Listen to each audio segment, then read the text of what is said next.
오늘 우리에게 주신 하나님의 말씀은 민수기 1장 20절로 46절 말씀입니다. 민수기 1장 20절로 46절입니다. 제가 가지고 있는 성경 구약 성경 193면에 있습니다. 제가 먼저 20절을 봉독해 드리겠습니다. 이스라엘의 장자 르우벤의 아들에게서 난 자를 그들의 종족과 조상의 가문에 따라 20세 이상으로 싸움에 나갈 만한 각 남자를 그 명수대로 다 계수하니 르우벤 지파에서 계수된 자는 46,500명이었더라. 시므온의 아들들에게서 난 자를 그들의 종족과 조상의 가문에 따라 20세 이상으로 싸움에 나갈 만한 각 남자를 그 명수대로 다 계수하니 시므온 지파에서 계수된 자는 59,300명이었더라. 갓의 아들에게서 난 자를 그들의 종족과 조상의 가문에 따라 20세 이상으로 싸움에 나갈 만한 자를 그 명수대로 다 계수하니 갓 지파에서 계수된 자는 45,650명이었더라. 유다의 아들들에게서 난 자를 그들의 종족과 조상의 가문에 따라 20세 이상으로 싸움에 나갈 만한 자를 그 명수대로 다 계수하니 유다 지파에서 계수된 자는 74,600명이었더라.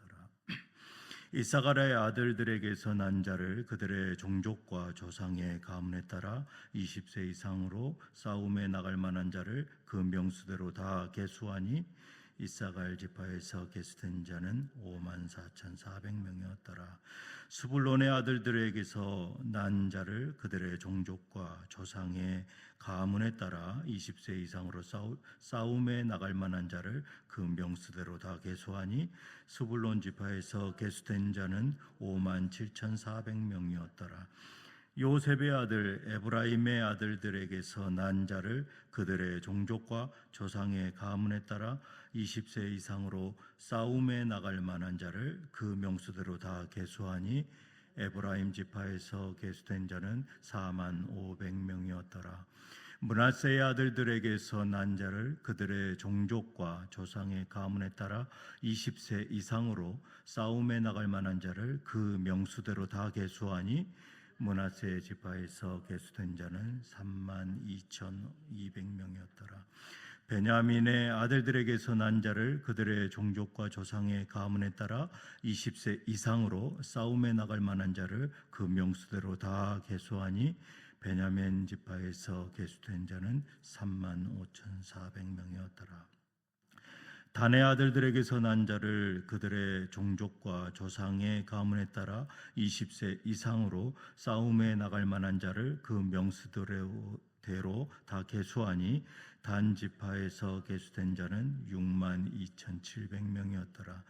아셀의 아들들에게서 난 자를 그들의 종족과 조상의 가문에 따라 20세 이상으로 싸움에 나갈 만한 자를 그 명수대로 다 계수하니 아셀 지파에서 난 계수된 자는 41,500명이었더라. 납달리 아들들에게서 난 자를 그들의 종족과 조상의 가문에 따라 20세 이상으로 싸움에 나갈 만한 자를 그 명수대로 다 계수하니 납달리 지파에서 계수된 자는 53,400명이었더라.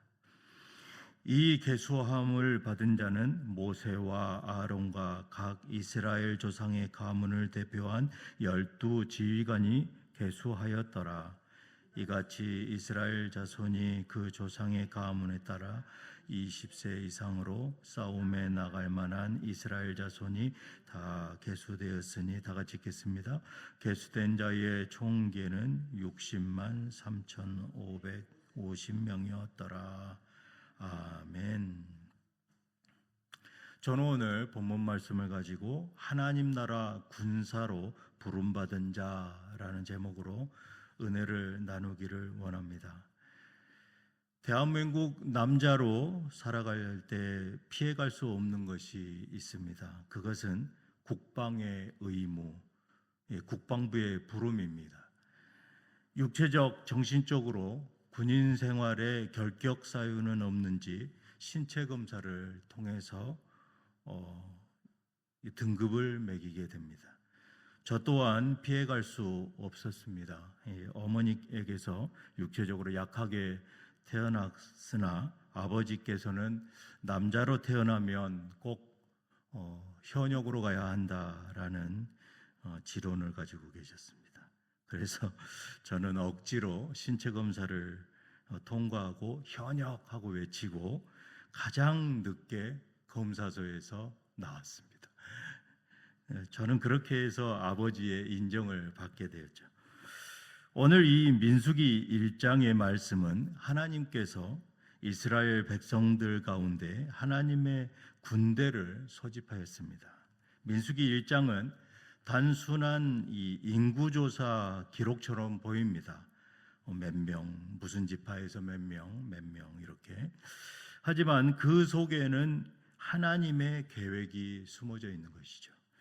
민수기가 모세 오경인 창세기, 출애굽기, 레위기, 신명기에 비해 숫자를 많이 언급한 것 같이 이 민수기의 라틴어 이름의 이 뜻은 숫자들이라는 뜻을 가지고 있습니다. 누메리.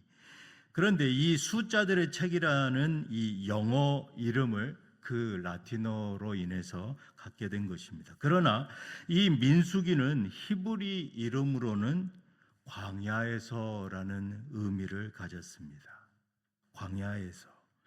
이것은 이스라엘 민족의 이 광야에서의 여정과 또 광야에서의 삶을 통해서 우리의 영적인 삶을 위해 매우 지혜와 가르침은 매우 중요한 그러한 내용들을 담고 있습니다. 이 하나님께서는 이 광야를 헤쳐나가던 이스라엘 백성들, 이 불안과 불확실성 이러한 가운데서 놓여져 있던 그들을 향해서 이 숫자를 세라라고 명령하십니다. 그것도 20세 이상의 남자들의 이 수를 계수하고 있는 것이죠.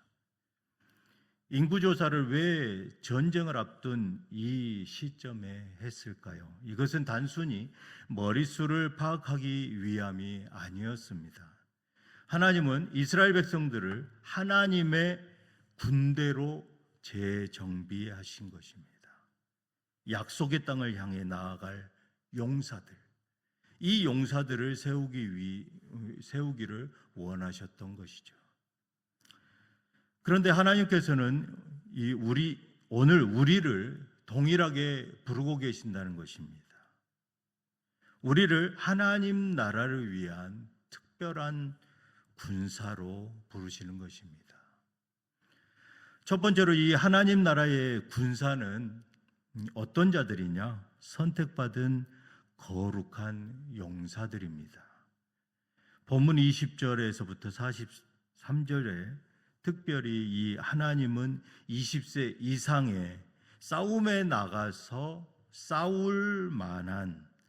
싸움에 나가 싸울 수 있는 그러한 남성들을 계수하라라고 명하십니다. 싸움에 나갈 만한 이라는 이 말에 우리는 주목을 해야 하는 것이죠. 하나님은 아무나 당신의 군대에 초대하지를 않습니다. 부르지를 않습니다. 하나님께서는 어떤 자들을 부르시냐면 준비된 자, 훈련된 자, 그리고 헌신된 자를 택하여서 부르십니다. 수많은 하나님께서는 이 수많은 사람들 중에서 바로 준비된 나, 훈련된 나, 그리고 헌신된 나를 원하시는 것입니다.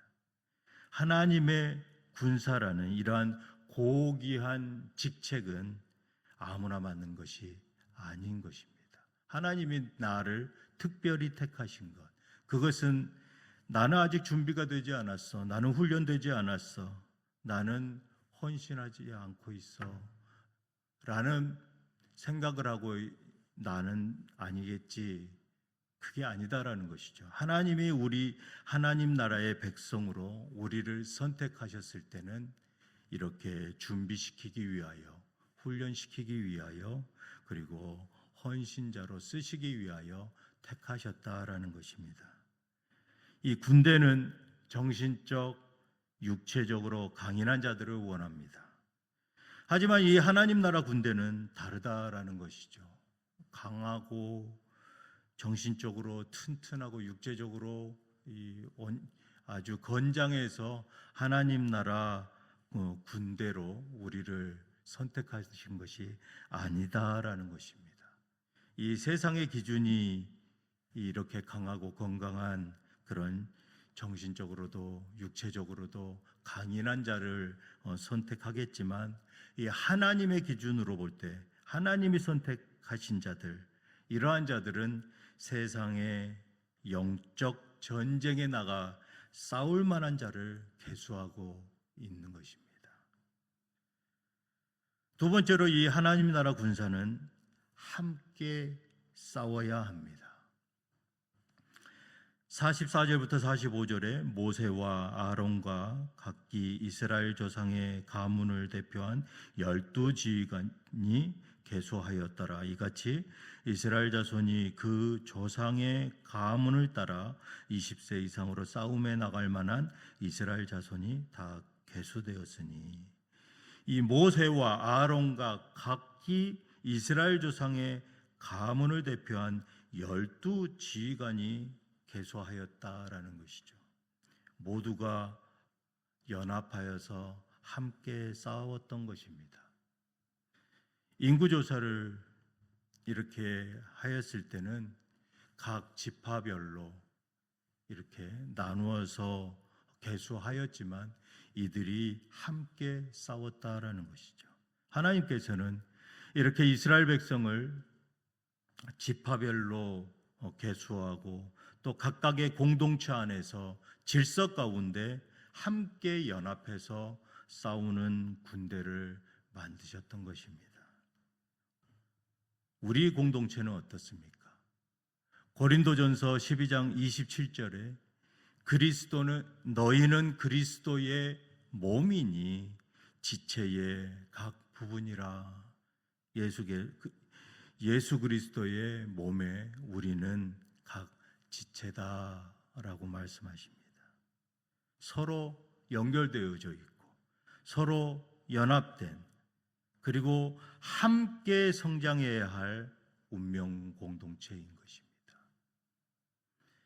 군대에서 각 병사의 역할이 중요하듯이 이 교회 공동체 안에서 각 성도는 하나님께서 주신 그 각각의 은사에 따라서 서로 섬기며 하나님의 나라를 확장해 나가는 그 그리스도의 몸이다라는 것입니다.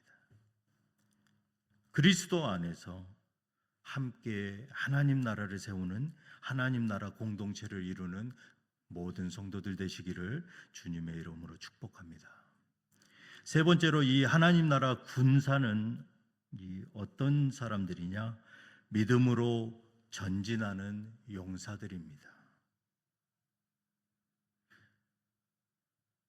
이것이 보이지 않는 영적 전쟁에서 승리하는 비결이다라는 것이죠.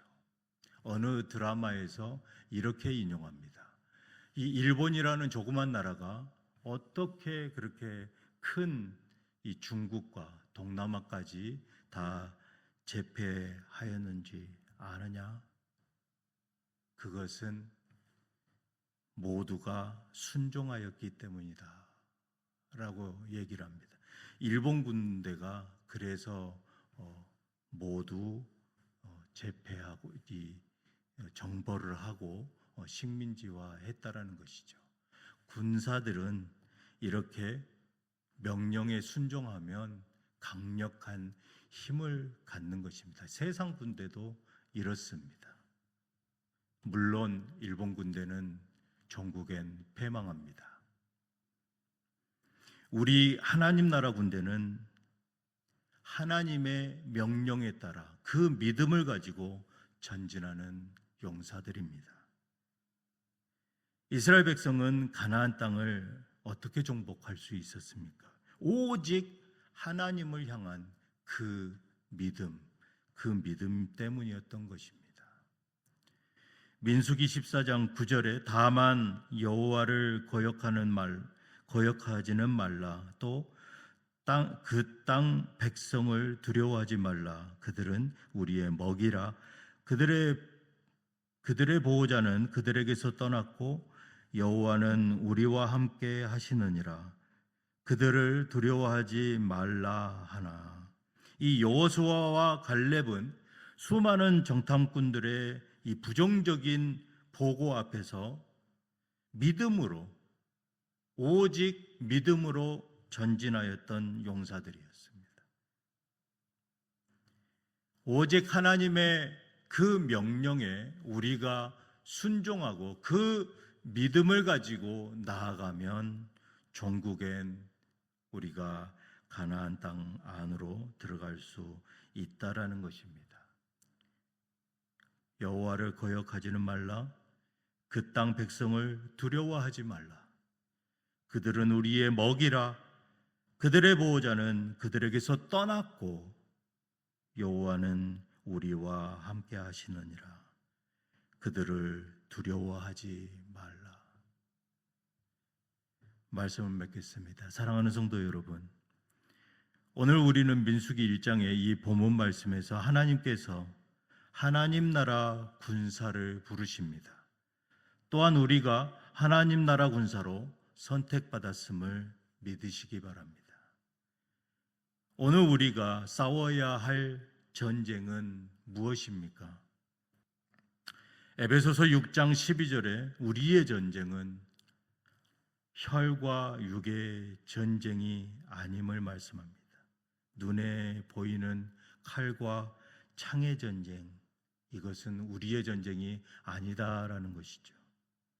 우리가 싸워야 할 진정한 전쟁, 진정한 적은 이 세상의 유혹과 죄의 권세와 불신앙의 어둠인 것입니다.